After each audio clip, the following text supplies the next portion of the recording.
আসসালামু আলাইকুম। পঞ্চম শ্রেণী ক্ষুদে শিক্ষার্থীরা, আশা করছি তোমরা সবাই ভালো আছো।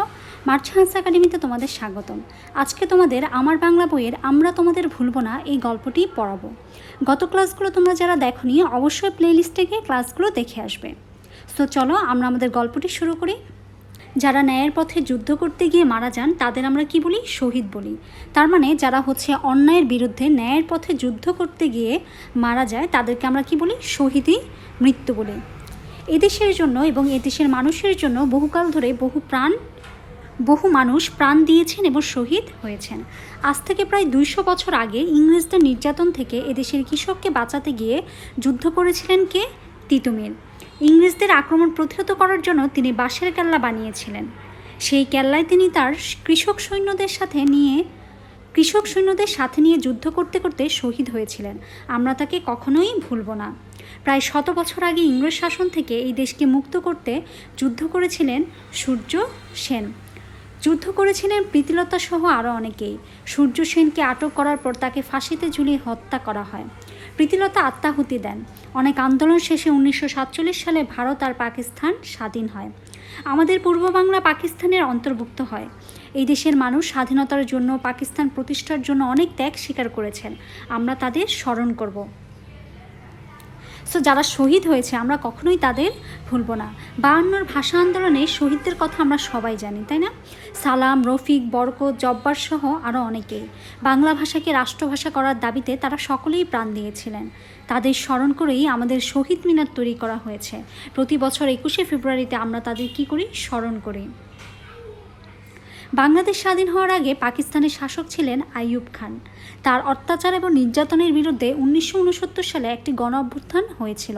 সেই অভ্যুত্থানের একজন ছাত্রনেতা কে ছিলেন বলতো? আসাদ। পুলিশ খুব কাছ থেকেই তাকে গুলি করে কী করেছিল? হত্যা করেছিল। তার নামকে স্মরণে রাখতে ঢাকায় রয়েছে আসাদ গেট। মতিউর নামের 9ম শ্রেণীর একজন শিক্ষার্থীকেও রাস্তায় গুলি করে হত্যা করা হয়। আনোয়ারা বেগম নামের একজন মাও নিহত হন। তিনি তখন ঘরের মধ্যে বসে তার সন্তানকে খাবার খাওয়াচ্ছিলেন। ক্যান্টনমেন্টের মধ্যে আটক রেখে হত্যা করা হয় সার্জেন্ট জহুরুল হককে। রাজশাহী বিশ্ববিদ্যালয়ের ছাত্রদের বাঁচাতে গিয়ে নিহত হন অধ্যাপক শামসুদ জোহা। নিহত হন কৃষক, শ্রমিক আর খেটে খাওয়া অনেক মানুষ। তারা সবাই শহীদ। তারা আমাদের স্মৃতিতে চিরদিন অমলিন থাকবেন। আমাদের মুক্তিযুদ্ধে লক্ষ লক্ষ মানুষ শহীদ হয়েছেন। তাদের কথা আমরা বইয়ে, কবিতায়, সিনেমায়, গানে এবং ছবিতে নানাভাবে দেখতে পাই। তাদের আমরা শ্রদ্ধা ভরে কী করি? স্মরণ করি। বাংলাদেশ স্বাধীন হওয়ার পরও এই দেশের অন্যায় অত্যাচার থামে না। তাই মানুষ প্রতিবাদ করে। শিক্ষার অধিকার রক্ষা করতে গিয়ে 1983 সালে শহীদ হন ছাত্রনেতা সেলিম দেলোয়ার সহ আরও অনেকেই। গণতন্ত্রের জন্য বুকে পিঠে স্লোগান লিখে 1987 সালে শহীদ হন নূর হোসেন। 1990 সালে নিহত হন ডাক্তার মিলন ও জেহাদ। তারপর গণ অভ্যুত্থান ঘটে। সারা দেশে অনেক মানুষ মারা যায়। তারা সবাই শহীদ। আমরা তাদের কখনোই ভুলব না। এত ত্যাগের পরও এই দেশের মানুষ অধিকার পায় না, বৈষম্য কমে না। অধিকারের দাবি এবং বৈষম্যের কথা বলতে গিয়ে এদেশের শিক্ষার্থীরা তাই 2024 সালে আবারও রাস্তায় নামে। সরকারি বাহিনী নির্মমভাবে সেই আন্দোলন দমন করতে চায়। পুলিশের অত্যাচারের বিরুদ্ধে রংপুরে ছাত্রনেতা আবু সাইদ 2 হাত প্রসারিত করে দাঁড়ান। পুলিশ তাকে খুব কাছ থেকে গুলি করে হত্যা করে। এতে আন্দোলন সবার মাঝে ছড়িয়ে পড়ে, যেটা আমরা নিজ চোখে সবাই দেখেছি, তাই না? 2024 সালে যে আন্দোলন হয়েছিল, সেই আন্দোলন, জুলাইয়ের যে গণ অভ্যুত্থান, এটা আমরা সবাই নিজ চোখে দেখেছি। যদিও আমরা 71-এ সেই মুক্তিযুদ্ধ দেখিনি, কিন্তু জুলাইয়ের গণ অভ্যুত্থান আমরা সকলেই নিজের চোখে দেখেছি। সারা দেশের মানুষ রাস্তায় নেমে আসে। বিশাল এক গণ অভ্যুত্থানের সৃষ্টি হয়। ঢাকার উত্তরায় শিক্ষার্থী মীর মুগ্ধ আন্দোলনরত সবাইকে পানি বিতরণ করতে গিয়ে নিহত হন নাফিজ, নাফিসা, আনাস সহ অগণিত প্রাণ। মায়ের কোলে শিশু, বাবার সাথে খেলতে থাকা শিশু, রিকশাওয়ালা, শ্রমিক, কৃষক, ফেরিওয়ালা, চাকরিজীবী, মা, পথচারী, কেউই বাদ যায় না। সারা দেশে হত্যা করা হয় হাজারো মানুষকে। আহত হন অসংখ্য মানুষ। তারা সবাই একটি বৈষম্যহীন বাংলাদেশের জন্য রক্ত দিয়েছেন। সবার অধিকার থাকবে এবং সবাই মিলেমিশে বাস করতে পারবে, এমন একটা দেশের জন্যই তারা শহীদ হয়েছেন। আমরা কখনোই তাদের ভুলব না। খুব সুন্দর গল্পটি। এখানে গত 2024 সালে জুলাইয়ের গণ অভ্যুত্থানে আমাদের যেই ঘটনাটা ঘটনাগুলো ঘটেছিল সেটাও এখানে বর্ণনা করা হয়েছে। যেমন বীর মুগ্ধ, যে হচ্ছে সবাইকে পানি বিতরণ করতে গিয়ে সেখানে শহীদ হয়েছেন। তারপর হচ্ছে তোমার আবু সাঈদ, যে হচ্ছে 2 হাত প্রসারিত করে দিয়েছিল এবং তাকে নির্বিচারে কী করা হয়েছিল, গুলি করে হত্যা করা হয়েছিল। তো তারা সবাই হচ্ছে শহীদ এবং আমরা তাদের কখনোই ভুলব না। তারা এই দেশের জন্য কী করেছেন, রক্ত দিয়েছেন। তো চলো আমরা হচ্ছে এই অধ্যায়ের শব্দার্থগুলো একটু পড়ে নিই। ফার্স্টে দেখো, আক্রমণ শব্দের অর্থ হচ্ছে অন্যের উপর হামলা।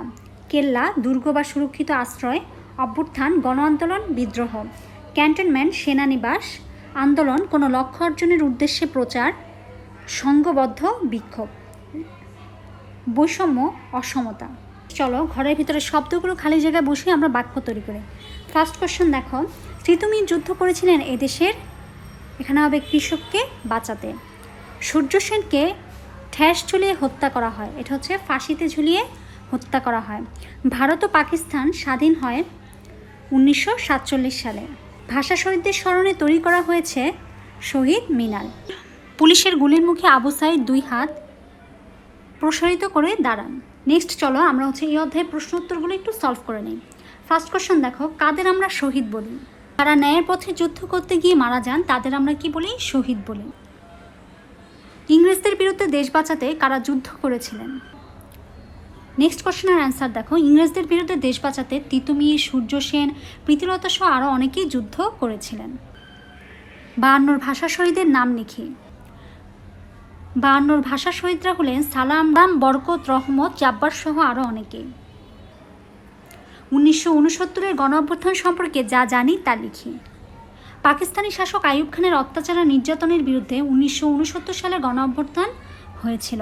অভ্যুত্থানে পুলিশের গুলিতে ছাত্রনেতা আসাদ নিহত হন। হত্যা করা হয় 9ম শ্রেণীর শিক্ষার্থী মতিউরকে। শহীদ সার্জেন্ট জহুরুল হককে হত্যা করা হয় ক্যান্টনমেন্টে। এছাড়াও অধ্যাপক ডক্টর শামসুদ জোহা সহ কৃষক, শ্রমিক আর খেটে খাওয়া অনেক মানুষ নিহত হন। 2024 সালের গণ অভ্যুত্থানে সহস্র মানুষ জীবন দিয়েছেন কেন? নেক্সট দেখো, অধিকার আদায় এবং বৈষম্য দূর করার জন্য 2024 সালে অভ্যুত্থানে সহস্র মানুষ জীবন দিয়েছেন। নেক্সট চলো বিপরীত শব্দ লিখি এবং তা দিয়ে একটি করে বাক্য তৈরি করি। ফার্স্টে দেখো, ন্যায়, এটার বিপরীত শব্দ হচ্ছে অন্যায়। তো এটাতে আমরা একটা বাক্য তৈরি করি, কি হবে? অন্যায় কাজ থেকে দূরে থাকবো। তো শান্তি, সবাই শান্তি চায়। নির্মম, যার বিপরীত শব্দ হচ্ছে মমতা, মা আমাদের মমতা দিয়ে গড়ে তোলেন। গণতন্ত্র, যার বিপরীত শব্দ হচ্ছে স্বৈরাচার, স্বৈরাচারী সরকার জনগণের জন্য অভিশাপ। বৈষম্য, যার বিপরীত শব্দ হচ্ছে সমতা, আমরা সমতা বজায় রাখবো। নেক্সট চলো আমরা হচ্ছে এই অধ্যায়ের সঠিক উত্তরগুলো একটু জেনে নেই।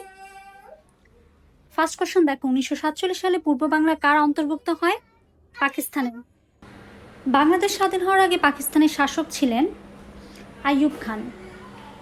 69-এর গণ অভ্যুত্থানে কোন ছাত্রনেতা শহীদ হন? আসাদ। বুকে পিঠে স্লোগান লিখে নূর হোসেন শহীদ হন 1987 সালে। আন্দোলনে পানি বিতরণ করতে করতে মীর মুগ্ধ শহীদ হন ঢাকার উত্তরায়। নেক্সট বলা হয়েছে, পাঠে উল্লেখিত বীর শহীদের একটি ধারাবাহিক তালিকা প্রস্তুত করে এবং শিক্ষককে দেখাই। সো চলো আমরা একটা ধারাবাহিক তালিকা প্রস্তুত করছি। দেখো খুব সুন্দর করে এখানে হচ্ছে একটা তালিকা দেখানো হয়েছে যারা হচ্ছে শহীদ হয়েছেন তাদের নাম। সো বইয়ে যতগুলো নাম রয়েছে প্রত্যেকটা নাম হচ্ছে তোমরা একটা তালিকা আকারে লিখবে। যেমন দেখো, তিতুমির, সূর্য সেন, প্রীতিলতা, সালাম, বরকত, রফিক, জব্বার, আসাদ, অধ্যাপক শামসুদ জোহা, সেলিম, তারপর হচ্ছে দেলোয়ার, নূর হোসেন, ডাক্তার মিলন, ডাক্তার জেহাদ, আবু সাঈদ, মীর মুগ্ধ, এরা সবাই হচ্ছে বইয়ের মধ্যে এদের প্রত্যেকের নাম দেওয়া আছে। সো প্রত্যেকটা নামই হচ্ছে তোমরা এইভাবে ধারাবাহিকভাবে লিখবে। আজকের ক্লাসটি এই পর্যন্তই শেষ। ভিডিওটি ভালো লাগলে অবশ্যই লাইক, কমেন্ট, শেয়ার করবে এবং নিয়মিত আপডেট পেতে চ্যানেলটি সাবস্ক্রাইব করে রাখবে। পরবর্তী ক্লাসে আমরা পরবর্তী কোনো গল্প নিয়ে আলোচনা করব।